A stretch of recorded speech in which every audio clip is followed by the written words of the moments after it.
आज हमारा मुद्दा है कि आखिर रोजाना होने वाले सड़क हादसों में जिस तरीके से इजाफा हो रहा है, साल दर साल ये आंकड़ा बढ़ रहा है, किस तरीके से इस पर लगाम लगेगी।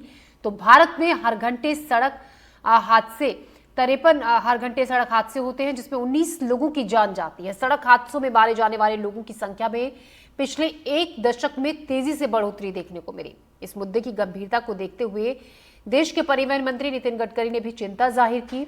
आज अपने शो में हम सड़क हादसों के पीछे की मुख्य वजहों, सड़क हादसे कम करने के लिए क्या कदम उठाए जाने चाहिए, इन सब पर बात करेंगे और सड़क दुर्घटनाओं को लेकर लोगों की क्या राय है वो भी जानेंगे।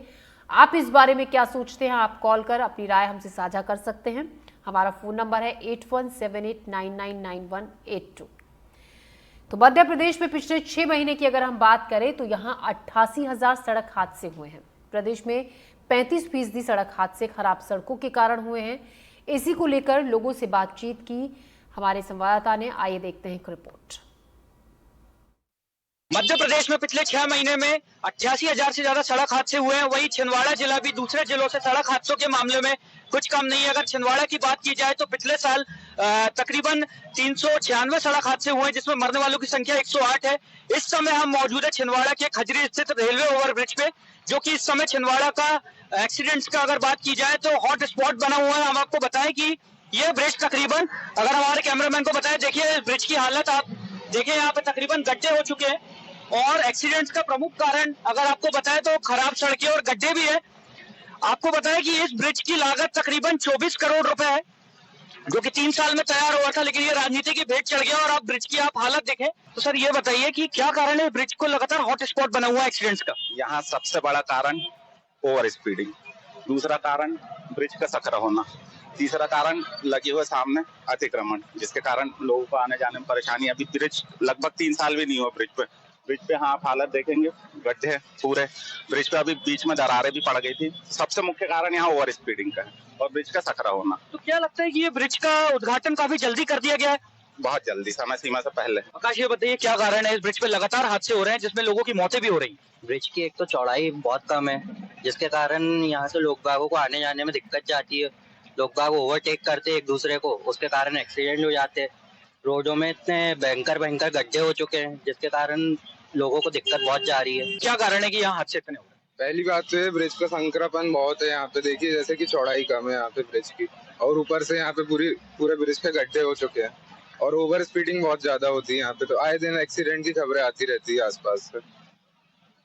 तो लोगों का यही कहना है कि ब्रिज की चौड़ाई काफी कम है और इसको जल्दी इस ब्रिज का उद्घाटन कर दिया गया राजनीतिक फायदे के कारण, जिसके कारण यहाँ हादसों की संख्या लगातार बढ़ रही है। शाश्वत शर्मा, एनडीटीवी के लिए छिंदवाड़ा। और इसी पर बात करने के लिए खास मेहमान हमारे साथ जुड़ गए हैं। संजय शर्मा हमारे साथ जुड़ गए हैं, chairman joint commissioner inter departmental lead agency road safety से। साथ ही हमारे साथ जुड़ गए हैं doctor Akhil Kulshreshtha, MBBS MS ortho, Yashoda अस्पताल कौशाम्बी गाजियाबाद से। Professor Rahul Tiwari, PhD department of architect and planning, Maulana Azad national institute of technology से। तो लगातार हम बात कर रहे हैं सड़क हादसों की, किस तरीके से इन सड़क हादसों को कम किया जा सकता है, क्या एक बड़ी वजह इसकी है। सीधा मैं सबसे पहले संजय शर्मा जी के पास चलती हूँ। संजय जी, आपका हमसे जुड़ने के लिए बहुत बहुत धन्यवाद। मेरा सीधा सवाल ये है आपसे, आपने अभी रिपोर्ट देखी होगी किस तरीके से साल दर साल जो सड़क हादसे हैं उनमें इजाफा हो रहा है, सड़क हादसों में जान गंवाने वालों की संख्या लगातार बढ़ रही है। आप क्या बड़ी वजह इसको लेकर मानते हैं, क्योंकि नितिन गडकरी ने भी इसको लेकर बयान दिया और उन्होंने कहा ये वाकई में चिंताजनक है जिस तरीके से आंकड़ा बढ़ रहा है। नमस्कार आप सबको। छत्तीसगढ़ का जहाँ तक सवाल है, यहाँ पे सड़क दुर्घटनाओं का बड़ा कारण ओवर स्पीडिंग माना गया है और ये पैन इंडिया मेरे ख्याल से यही स्थिति है कि ओवर स्पीडिंग एक सबसे बड़ा कारण है। इसके अलावा वाहनों की त्रुटि, ड्रंकन ड्राइविंग, गलत दिशा से जो गाड़ी चला रहे हैं लोग और ओवरलोडिंग, ये अन्य कारण हैं। मवेशी प्रकाश की कमी वगैरह, ये भी कुछ अन्य कारण परिलक्षित हुए हैं छत्तीसगढ़ के संदर्भ में जी। और मोस्टली यदि ओवर स्पीडिंग पर नियंत्रण रखा जाए, स्व अनुशासन रखा जाए, तो मुझे लगता है काफी हद तक के एक्सीडेंट कम किया जा सकता है। जहां तक सड़क दुर्घटनाओं में होने वाली मृत्यु का कारण बढ़ा है, वो केवल सीट बेल्ट और हेलमेट लगाने मात्र से सड़क दुर्घटनाओं में मृत्यु की संभावना 42 से 45% तक कम हो जाती है। तो इसके लिए भी स्वानुशासन बहुत आवश्यक है और इन्फोर्समेंट भी ऑफ कोर्स इसके लिए बहुत जरूरी है। और यदि दोनों का समन्वय हो, समागम हो, तो सड़क दुर्घटना में होने वाली मृत्यु में काफी हद तक कमी लाई जा सकती है। बिल्कुल संजय जी, आप ठीक कह रहे हैं। जिस तरीके से, क्योंकि अगर बिना हेलमेट के सड़क हादसों में जान गंवाने वालों का जो आंकड़ा है वो अच्छा खासा है। सबसे ज़्यादा जान उन्हीं लोगों की जाती है जो बिना हेलमेट के दुपहिया वाहनों पर सवार होते हैं और सड़क हादसों का शिकार होते हैं। आपसे सवाल है प्रोफेसर राहुल तिवारी। नितिन गडकरी ने ये भी कहा जब उन्होंने सड़क हादसों को लेकर जब बातचीत हो रही थी कि जिस तरीके से हर बार सड़क हादसों को लेकर ड्राइवर को जिम्मेदार ठहरा दिया जाता है, ये ज़रूरी नहीं है हर बार वाहन चालक की ही गलती हो। गलती जो प्लानिंग रोड प्लानर होता है, इंजीनियर होता है, जो बड़े बड़े जो तमाम हाईवेज बने होते हैं, जो इनकी प्लानिंग जिस तरीके से की होती है और इंजीनियरिंग डिपार्टमेंट जिस तरीके से इसमें इन्वॉल्व होता है, उसकी भी बड़ी खामी होती है। कई बार डिज़ाइन इस तरीके से रोड्स को किया जाता है कि वो डार्क स्पॉट बन जाते हैं, वहां पर हादसे एक के बाद एक होते चले जाते हैं। आप ठीक कह रही हैं मैडम। ये जो सड़क दुर्घटनाएं होती हैं उनको रोकने के 4 बेसिक पिलर्स हैं जी। इंजीनियरिंग, एनफोर्समेंट, एजुकेशन और इमरजेंसी केयर। तो इंजीनियरिंग में जो आपने भी बात कही कि डिजाइन्स में, यस, अगर सड़क की डिजाइन सही नहीं है तो बिल्कुल उसमें ब्लैक स्पॉट्स बनेंगे, उसमें ब्लाइंड स्पॉट्स बनेंगे, उसमें टर्निंग रेडियसेस नहीं होंगे, स्टॉपिंग साइड डिस्टेंस नहीं होगा, तो उससे हादसे होते हैं। अपन अगर एनफोर्समेंट की बात करें तो जब लोग तेज गति से गाड़ी चलाते हैं, ड्रंक एंड ड्राइविंग करते हैं, रॉन्ग साइड से गाड़ियां चलाते हैं, तो इसको एनफोर्स करना बहुत ज़रूरी है। हमारे यहाँ पर एनफोर्समेंट बहुत पुअर है। हमारा एनफोर्समेंट एजेंसीज के पास अपने साधन नहीं है कि वो इतनी बड़ी सड़क व्यवस्था को सुचारू रूप से एनफोर्स कर पाएँ व्यवस्थाओं को उस पर। तो अभी आपने देखा होगा कि नेशनल हाईवे पर भारत सरकार ने रिमोट एनफोर्समेंट शुरू किया है, जिसमें कैमराज इंस्टॉल हो रहे हैं। जो व्यक्ति नियमों को पालन नहीं करेगा तो उनको इलेक्ट्रॉनिक चालान इशू हो रहा है। कैमरा अब इस चीज़ को करेगा और मेरा ऐसा मानना है कि एनफोर्समेंट अगर बेहतर हो तो लोगों की मानसिकता में और उनके व्यवहार में बदलाव लाया जा सकता है। तीसरा है एजुकेशन, लोगों को जागरूक करना। हमारे यहाँ पर सड़क पे चलने का जो व्यवहार है, जो हमें किस प्रकार से हमारी ड्राइविंग हैबिट्स हो, वो हमारे यहाँ अंदर भी डेवलप नहीं हुई है।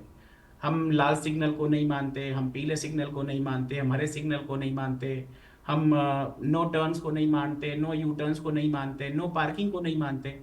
तो हमारे यहाँ पर एजुकेशन का बड़ा अभाव है लोगों के बीच में in terms of driving habits and driving education.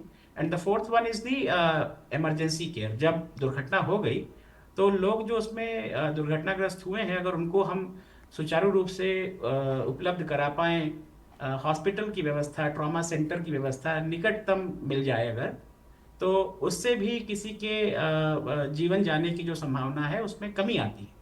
अब शहरों को अगर देखा जाए तो भारत के ज़्यादातर जो रोड एक्सीडेंट्स हो रहे हैं उसमें से 40% एक्सीडेंट्स रोड के वो अर्बन एरियाज में हो रहे हैं, जो का भारतीय भूभाग का बहुत छोटा खंड है, लेकिन 40% एक्सीडेंट्स शहरों में हो रहे हैं।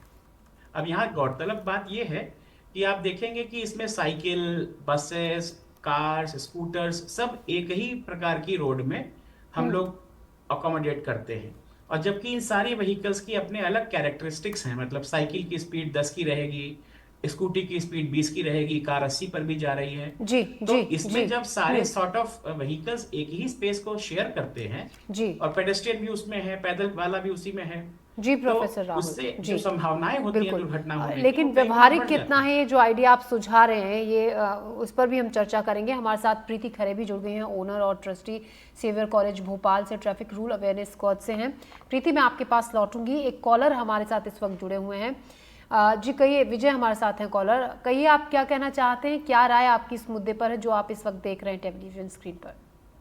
जी मैडम, नमस्कार जी। मैं ये कहना चाहता हूँ कि ये देश की आबादी, शहर की आबादी के अनुरूप सड़कों का डेवलपमेंट होना चाहिए। तो उस बात को ध्यान नहीं रखा जाता है। आबादी कल 1 लाख थी, आज 6 लाख हो गई और रोड वही है पुरानी। या जी। तो नई रोड क्रिएट करो, हम्म। तो उससे एक्सीडेंट कम होंगे। और फिर रोड के बोथ साइड अतिक्रमण है। इवन शहरों में तो सरकारी अस्पताल के सामने, मेन मार्केट में इतने ज्यादा अतिक्रमण है कि लोगों निकल, हर जगह है ये लिखा जाए उस पर कि ये रोड की चौड़ाई 30 फुट है, ये रोड की चौड़ाई 40 फुट है, इस रोड की चौड़ाई 60 फुट है, जी। और 60 फुट एरिया खाली रखा जाए, जी, ताकि पब्लिक को भी ध्यान रखे, कोई अतिक्रमण नहीं कर पाए, तो आपस में बातचीत चर्चा का विषय बन जाएगी। जी जी अच्छा, विजय अब जी। रहा छोटे वाहनों के लिए, उसके अलग से रास्ता दे दीजिए आप, साइकिल वालों के लिए, पैदल वालों के लिए। ये और है कि ये भ्रष्टाचार का भी ये मूल कारण है। तीसरी बात, नेतागिरी एक सबसे बड़ा वो है कि लेकिन सबको विजय कमीशन जी, चाहिए। बड़े हादसे लोग ट्रैफिक नियमों का पालन नहीं करते उस वजह से भी होते हैं। ये भी आंकड़ा सामने आया है। हेलमेट पहने बिना चलते हैं, बिना सीट बेल्ट के चलते हैं, रेड लाइट को जंप करते हैं, ये भी तो तमाम बातें हैं। ठीक है, आप जो सुझाव दे रहे हैं, आप अपनी तरफ से जो बात कह रहे हैं वो भी बिल्कुल सही है कि इंफ्रास्ट्रक्चर में थोड़ा सा बदलाव होना चाहिए। जिस तरीके से आबादी बढ़ती है उस तरीके से सहूलियत भी बढ़नी चाहिए। आपका विजय जी हमसे बातचीत के लिए शुक्रिया, अपनी राय रखने के लिए शुक्रिया। प्रीति, जिस तरीके से बात ये भी सामने आ रही है, जो हमारा गेस्ट पैनल बैठा है उनमें से ही कई ने ये इस बात का भी जिक्र किया कि सीट बेल्ट लगानी चाहिए, हेलमेट पहनना चाहिए, और जो रिपोर्ट आई है उसके मुताबिक ये बात भी सामने आई है कि हादसों में जान गंवाने वाले सबसे ज़्यादा वो लोग होते हैं जो बिना हेलमेट के पहने हुए सड़क हादसों का शिकार होते हैं।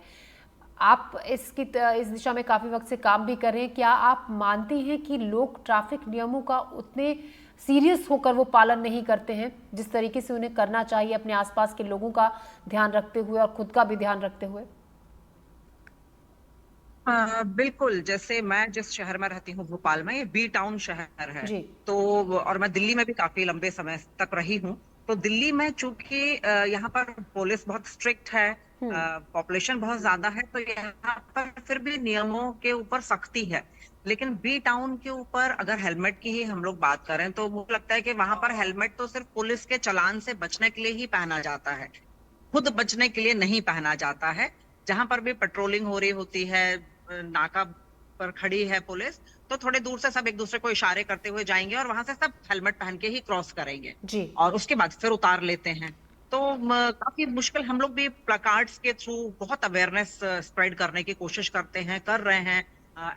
काफी सारे हमारे साथ रेडियो चैनल्स जुड़ते हैं, तो हम लोग जब सिग्नल्स हैं उसके ऊपर प्लकार्ड्स के द्वारा इन लोगों को अवेयर करने की कोशिश जारी रहती है हम लोगों की। बट स्टिल देखा गया है कि नहीं, यूथ जिसमें सबसे आगे है। तो मुझे ऐसा लगता है कि जैसे मेरा खुद का अपना कॉलेज है, तो मेरे कॉलेज कैंपस में हमने कभी अलाउ ही नहीं करा कि कोई भी लड़का अगर बाइक से आ रहा है तो वो विदाउट हेलमेट आए। अगर वो विदाउट हेलमेट है तो गार्ड गेट ही नहीं खोलेगा। और भोपाल चूंकि एक एजुकेशनल हब है, यहाँ बहुत सारी यूनिवर्सिटीज हैं, कॉलेजेस हैं, तो मैं उनको भी सबको यही सुझाव देना चाहूंगी कि हर कॉलेज स्कूल में यही हो जाए कि हेलमेट के बिना आपको घुसने ही नहीं दिया जाएगा, वो मेल हो या फीमेल। तो उससे भी काफी आदत वाली बात है, हमको आदत बच्चों की बनानी है, अभी आदत तो क्रिएट करनी ये है, आदत जनरेट डालनी करना है। बहुत ज़्यादा ज़रूरी है, जिसको लेकर लोग बहुत लापरवाह हैं।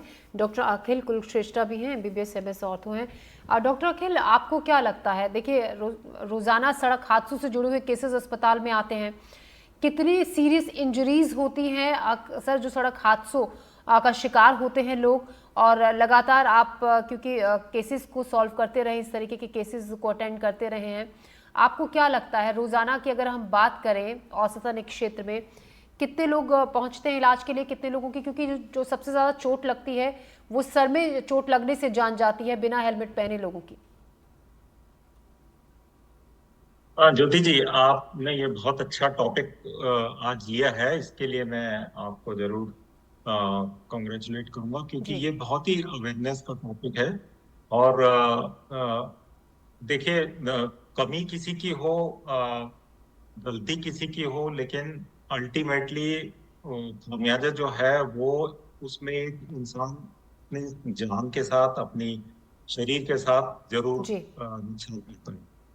तो अब अगर हम बात करें सड़क में दुर्घटनाओं की, तो दुर्घटना के बाद दो किस्म की रिजल्ट देखने को मिलते हैं। एक तो मोर्टेलिटी यानी कि मृत्यु, जी, और दूसरा होता है मॉर्बिडिटी यानी कि वो चोटें जो कि लंबे समय तक चल के और पेशेंट्स का यानी कि मरीजों का या इंसानों का नुकसान करती हैं फाइनेंशियली और फिजिकली।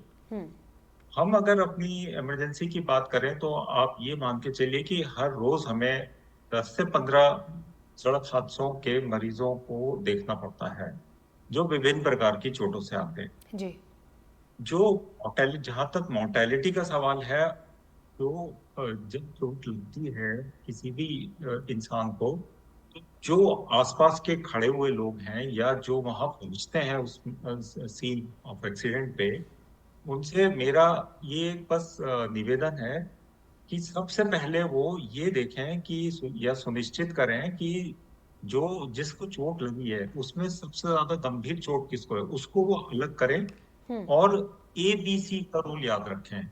A होता है एयरवे, B होता है ब्रीदिंग और C होता है सर्कुलेशन। मतलब एयरवे यानी कि जो उसकी सांस लेने के जो नाक और मुंह है वो बिल्कुल खुले और साफ होने चाहिए, उनके ऊपर किसी प्रकार की रुकावट न हो। बी ब्रीदिंग की वो सांस ले पा रहा है या नहीं, अगर नहीं उसको हम आर्टिफिशियल रेस्पिरेशन देनी पड़ेगी। और सर्कुलेशन यानी कि उसके कहीं से हाथ पैर से या किसी साइड से बॉडी की ब्लीडिंग तो नहीं हो रही है, जिसको हमें तुरंत रोकना चाहिए। केवल इतने ये 3 काम भी कर लेने में हम मोर्टेलिटी को काफी हद तक कम कर सकते हैं। जहां जी डॉक्टर, मैं आपसे एक और सवाल का जवाब भी जानूंगी कि क्योंकि सड़क हादसे जब हो जाते हैं और अगर आसपास वाले लोग हैं कई बार डर के मारे करीब नहीं आते हैं, मदद नहीं करते हैं, तो किस तरीके से सबसे पहले अगर आप आसपास हैं तो एक सड़क हादसे के शिकार हुए शख्स की मदद की जा सकती है? इसका सवाल का जवाब मैं आपसे लूंगी, लेकिन पहले मैं संजय जी के पास जाऊंगी।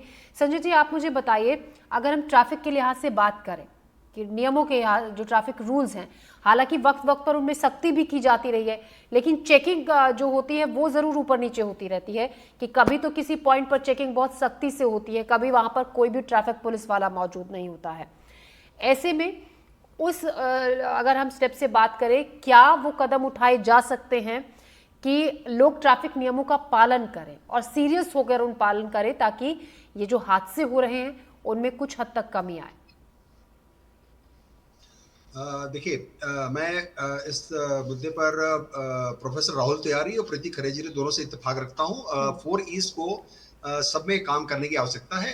आपने पूछा कि यदि ट्रैफिक का कांस्टेबल नहीं हो तो निगरानी कैसे रखी जाती है, उसके लिए इलेक्ट्रॉनिक मॉनिटरिंग का सिस्टम अभी एम्फसाइज किया जा रहा है और 10 लाख से ऊपर के जितने भी शहर हैं, सभी शहरों को के लिए दिशा निर्देश तो नहीं है कि वहाँ पे इलेक्ट्रॉनिक मॉनिटरिंग की सिस्टम से होना चाहिए। साथ ही साथ में जैसे प्रोफेसर राहुल तिवारी ने बताया है कि जो नेशनल हाईवेज हैं उसको भी कवर किया जा रहा है इलेक्ट्रॉनिक मॉनिटरिंग के माध्यम से, जिससे जो भी वॉयलेटर्स हैं वो डिटेक्ट भी होंगे और उनको ई चालान जनरेट भी किया जाएगा। जहां तक दुर्घटनाओं को रोकने की बात है, 4 ईज पे पूरे अच्छे से कार्य करने की आवश्यकता है। जहां तक छत्तीसगढ़ का संबंध है, इसमें जो लीड एजेंसी के विशेष प्रयासों पर एक बड़ी अच्छी बात यह हुई है कि जो बेसिक है स्कूलिंग है, स्कूल में क्लास 1 से 10वीं तक जो छत्तीसगढ़ बोर्ड के कैरिकुलम में रोड सेफ्टी को शामिल कर लिया गया है और इसका परिमार्जन भी किया जा रहा है। हमारा मानना है कि ऐसा करने से भविष्य में जो भावी नागरिक हैं वो उनको अच्छी जानकारी भी मिलेगी, शिक्षा भी मिलेगी और वो प्रवृत्त भी होंगे। साथ ही साथ में सभी स्कूल्स के लिए पोस्टर्स वगैरह भी किए गए हैं, बुक्स भी प्रिंट करा के लीड एजेंसी के माध्यम से करीबन 10,000 पुस्तकें दी गई हैं, भी 50,000 पोस्टर्स भी सब सर्कुलेट स्कूल्स वगैरह में किए गए हैं। इंजीनियरिंग वाले पार्ट पे जो ब्लैक स्पॉट का रेक्टिफिकेशन भी टाइमली किए जाने के लिए विशेष पहल हुई है। 103 करीबन ब्लैक स्पॉट आइडेंटिफाइड हुए थे, इसमें करीबन 50% का रेक्टिफिकेशन हो चुका है। संजय जी, इसका जवाब मैं ब्लैक स्पॉट्स के बारे में डॉक्टर प्रोफेसर राहुल तिवारी से सवाल ले लेती हूँ। राहुल जी, क्या आप ऐसा होता है कि कुछ डार्क स्पॉट्स की वक्त वक्त पर पहचान की जाती हो और फिर वहां पर उनको उस तरीके से दुरुस्त किया जाए कि आगे यहाँ पर सड़क हादसों में कमी आए? क्योंकि कुछ एक ऐसे स्पॉट्स होते हैं जहाँ पर अक्सर हादसे होते हैं और होते ही रहते हैं, तो क्या उनमें बदलाव करना बहुत संभव है और ये जांच की जाती है प्लानिंग डिपार्टमेंट की तरफ से? बिल्कुल ये संभव तो है। कि ऑडिट कराया जाए ब्लैक स्पॉट्स का और उसके रेक्टिफिकेशन का जी। प्लान बना करके एग्जीक्यूट किया जाए। परंतु जो शासकीय विभाग हैं उनके अंदर तकनीकी दक्षता की कमी होने के कारण, प्लस जो विभाग होते हैं, जैसे एक शहर में सड़क है, नगर निगम की भी है, पीडब्ल्यूडी की भी है, एनएचएआई की भी है, जी। और जो ब्लैक स्पॉट्स जनरली होते हैं वो जंक्शंस पे होते हैं। तो वहां पर कोऑर्डिनेशन का बड़ा इशू आता है कि साहब ये मेरी सड़क नहीं है, ये चौराहा मेरा नहीं है, वो सड़क तो मेरी यहाँ जुड़ रही है। तो उसमें ownership of the black spot becomes a very big problem. अब ब्लैक स्पॉट आइडेंटिफाई होकर के रेक्टिफाई हो गया, लेकिन there are several other spots जो बाद में ब्लैक स्पॉट बन जाते हैं, जो ग्रे एरियाज हैं, जिनको अपन ने अगर सही समय पे ध्यान नहीं दिया तो ब्लैक स्पॉट तो केवल एक परिभाषा है जी। तो आज मान लीजिए इस ग्रे स्पॉट पे 5 एक्सीडेंट हो गए तो वो कल को ब्लैक स्पॉट बन जाएगा। तो हमको ब्लैक स्पॉट्स की बजाय हमें ग्रे एरियाज पर भी ध्यान देना चाहिए। कंप्लीट केवल पेड़, अगर आप देखिए किसी चौराहे पर पेड़ उग गया और विजन ऑब्स्ट्रक्ट हो गया तो वो जी। ग्रे एरिया बन गया, वहां पर एक्सीडेंट हो सकते हैं। तो अब हमको केवल कुछ नहीं करना तो है, ग्रे केवल उन एरियाज को झाड़ियों भी की कटाई। ध्यान में रखना, उनकी भी निगरानी करना बहुत ज्यादा जरूरी है। बिल्कुल। जी। और प्लस हमारा जो शहरों में जो हमारा जो फोकस है वो पूरा स्पीड पे जा रहा है। स्पीड के लिए नेशनल हाईवेज और स्टेट हाईवेज हैं। अर्बन एरियाज में हमारा फोकस स्पीड पर ना जा करके सेफ्टी पर जाना चाहिए। जी। लेकिन जी, हम शहरों जी में भी प्रोफेसर अब राहुल जी। चार लेन, 6 लेन, 8 लेन की सड़कें बना रहे हैं और उससे हमारे शहरों में स्पीड बढ़ रही है, और जी। जब बड़े स्पीड पर एक्सीडेंट्स होते हैं तो उसमें फैटेलिटीज होती बिल्कुल हैं। तो बिल्कुल। शहरों के लिए मेरा ऐसा जी कहना है कि जी कभी राहुल भी जी। ट्रैफिक जी प्रीति से एक स्पीड सवाल के ले सेंस लेती में हूँ, नहीं वक्त कम है, देखनी चाहिए। अब माफ कीजिएगा आपको बीच में रोका मैंने राहुल जी। प्रीति आप मुझे ये बताइए, देखिए हम भी रोजाना ऐसे सड़क हादसों के बारे में सुनते हैं, देखते हैं, अक्सर नाबालिगों के हाथों में स्टीयरिंग थमा दिया जाता है, फिर वो जो सड़क पे जिस रफ्तार में गाड़ी दौड़ाते हैं वो सभी को पता है, और उस गाड़ी को दौड़ाने के बाद जो नतीजा सामने आता है वो भी सभी को पता है। तो ऐसे में क्या किया जाए ताकि लोगों को ये समझ में आए कि ये नहीं करना चाहिए, तो मतलब नहीं करना चाहिए? देखिए, अवेयरनेस तो सबसे ज्यादा जरूरी है, और अवेयरनेस से ही हम लोग सबको एजुकेट कर सकते हैं। और जैसे कि अभी छत्तीसगढ़ में सर ने बताया कि करिकुलम में ही इस चीज को ऐड कर दिया गया है, तो हाँ, this is very important. School level से ही हमको ट्रैफिक के बारे में बच्चों को सिखाना चाहिए, और ट्रैफिक रूल्स को ओबे करना है, ये एक मैंडेट होना चाहिए। मतलब उनके पास there should not be any choice कि हम ट्रैफिक रूल ओबे नहीं करेंगे, ऐसा चॉइस ही नहीं होना चाहिए। इसलिए हमको बचपन से उनको सिखाना पड़ेगा, और बचपन से जब वो बच्चा सीखेगा, और इनफैक्ट और पेरेंट्स को भी, और बच्चों को भी ये सिखाना है कि जहाँ आपके पेरेंट्स गलती कर रहे हैं उनको भी टोकिए। तो अवेयरनेस बहुत ज्यादा जरूरी है, जिसकी शुरुआत घर से ही और बचपन से ही शुरू की जानी चाहिए। डॉक्टर अखिल, जो मेरा आपसे सवाल था, मैं चाहूंगी जल्दी से आप उसका भी जवाब दे दें। लोग आगे बढ़ने से, मदद करने से हिचकते हैं, किस तरीके से उस हिचकिचाहट को दूर किया जा सकता है? ये सेंसिटाइजेशन होना चाहिए, ये मन में एक मूलभूत वो रहना चाहिए, बिलीफ कि इंसान की मदद इंसान ही करेगा।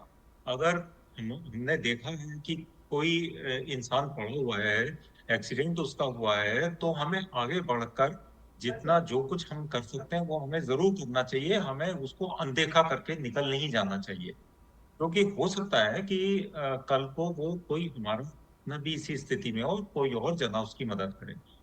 और इस सिलसिले में मैं मेडिकली ये बता सकता हूँ कि अगर आप या कोई भी जना इस तरह से कोई एक्सीडेंटल व्यक्ति को पड़ा देखे, तो सबसे पहले उसको उस एक्सीडेंट वाली साइड से तसल्ली से 1 या 2 जने अगर हों तो उसको पकड़ के और साइड में करें। फिर ये देखें कि अगर कहीं पे बिल्कुल इस तरीके से दिख रहा है कि इसकी हड्डी में या इसके हाथ पैरों में कोई डिफॉर्मिटी आई हुई है, तो उस जगह पे आसपास में कोई अगर कोई पेड़ की कोई अगर डाली पड़ी है, टहनी पड़ी है, या अगर कोई और स्प्लिंट बना सकते हैं, तो वो उसको किसी कपड़े से बांध के उसको सपोर्ट दे दे, उसको किसी से बांध के।